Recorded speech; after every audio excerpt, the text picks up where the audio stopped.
Hi, this is Chef Karen from Atlanta. I'm coming to you with a different recipe this time. The last was chicken salad. This time it's pumpkin scones. Now that we're nearing the holidays, the best thing to do is to shop in season, and canned pumpkin is it. What we're going to do is we're going to start with 2 cups of flour. Put it in your Cuisinart. And then some chilled butter. I'm going to go ahead and just cut these into little pieces. Even though we're going to blitz it in the Cuisinart, sometimes it's nice just to put it in chunks. And then I'm going to add 1/3 cup of white granulated sugar. And then I'm going to add to my dry ingredients a tablespoon of baking powder and 1/2 teaspoon salt. I'm going to add spices because pumpkin doesn't have much flavor. So we're going to add our spices to the dry ingredients. You can do it to the wet ingredients, but today I just choose to do a little bit of dry. This is nutmeg I'm grating into the dry mixture. It's a fine grater and it's a little nut. It's great to be able to use your fresh herbs and spices, especially once a year. You need to clean out your spices. This is allspice. This has a little bit of everything in it. Put in a 1/2 teaspoon of that. I'm going to put in 1 teaspoon of cinnamon. So I'm going to use 1/2 and 2 makes 1. I'm going to also add a little bit of cardamom. It adds a nice warm flavor to your scones. The more flavor you add, the more flavorful they're going to be. This is some ginger. Come on, ginger, come on out of there. There we go. A little bit of ginger. And we'll put the lid on with our butter. I'm going to pulse it a few times. Then I'm going to go ahead and you'll see that it makes kind of just almost like a meal, like a cornmeal texture. Put that into a big, large bowl. You don't want to put your ingredients into a small bowl because what happens is you don't have much mixing room. For my wet ingredients, I've got my pumpkin, and that is 1 cup of canned pumpkin. Just going to add that in there. And I'm adding 1 farm fresh egg.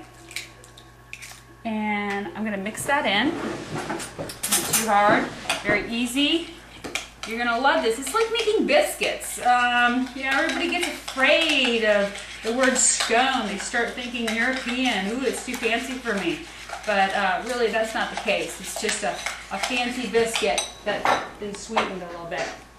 I'm also going to add a tad of vanilla. I'm going to eyeball it, but I would put in a 1/4 teaspoon. You can add more or less, whatever you like. The dry ingredients are something you're going to be more interested in getting accurate ingredients on. Just go ahead and put that into your bowl. Now with scones, the one thing you don't want to do is end up with a tough scone. So you want to, the less you mix it, the better off it's going to be.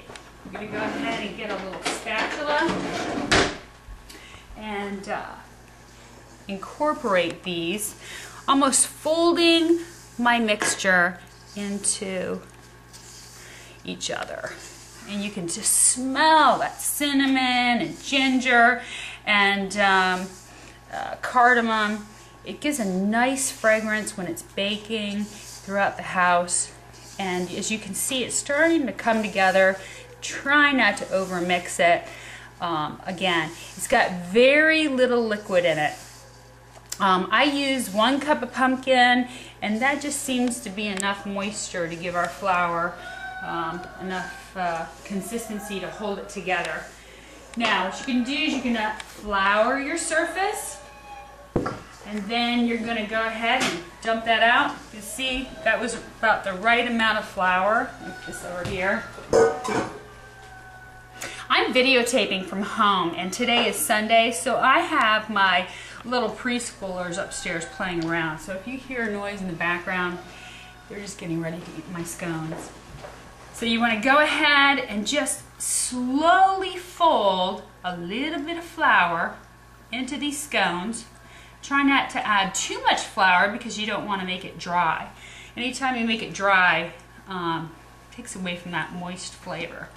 And I'm going to make it into a disc, and it's about what your scones should look like right there. Flattened out. It doesn't have to be perfect. Remember, anytime you're taking the time to cook for your family, they should be appreciative of it.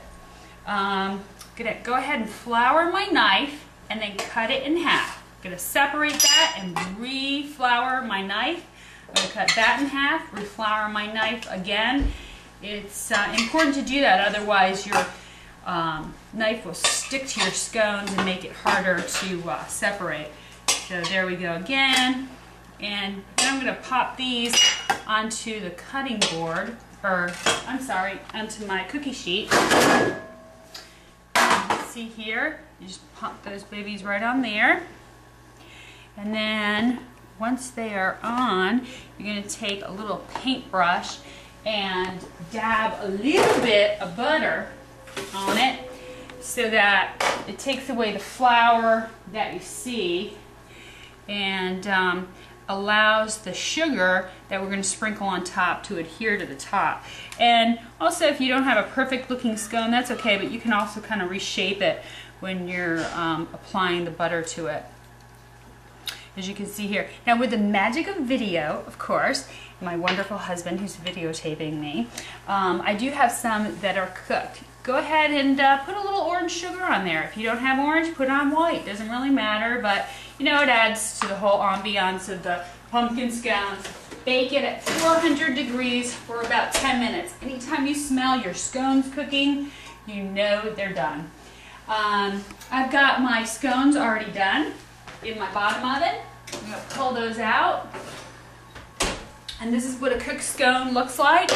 I've got a wonderful glaze that I like to use. It's 1 cup of powdered sugar with some cinnamon and nutmeg in it. Just stir that up with a little bit of evaporated milk.